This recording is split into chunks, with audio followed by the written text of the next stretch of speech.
Today's lesson is over el pretérito de los verbos AR, or the preterite of AR verbs. So, the preterite tense in Spanish tells what happened at a particular moment in the past. Basically, in English, these are the ED endings that we use, like walked, talked, etc. Like the present tense, you're going to form the preterite tense of regular verbs by adding the tense endings to the verb stem. So that means you need to take off the AR before adding these endings. Okay?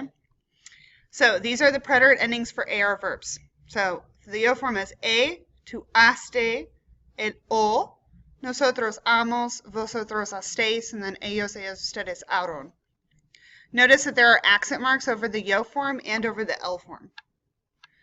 So, for example, if I have the verb hablar, which means to speak, I'm going to conjugate it as follows. Yo hablé, tú hablaste, él habló, nosotros hablamos, vosotros hablasteis, and then ellos hablaron. Okay?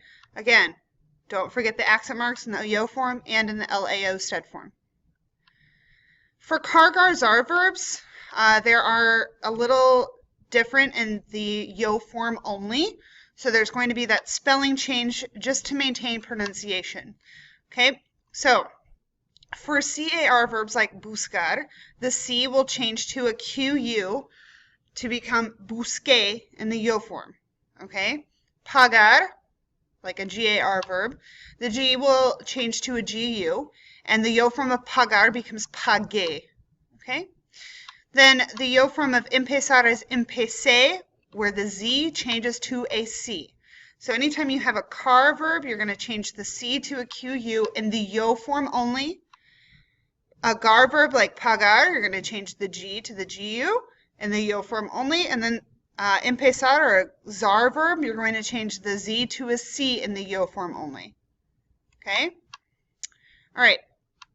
So some examples. Buscaste las ruinas? Sí, busqué las ruinas. So notice that there are differences between the to form and the yo form in all of these. Okay? All right. So there are some other verbs that change in this way as well. Okay? So these are not all of the verbs that do this, but anytime you see a CAR, you're going to change the C to a QU in the yo form. If you see a GAR, you're going to change the G to a GU in the yo form. And then the ZAR, you're going to change the Z to a C in the yo form. Okay, in the preterite tense only. All right, so what I would like you to do is translate the following sentences on your piece of paper. Okay? You need to translate all of these into Spanish.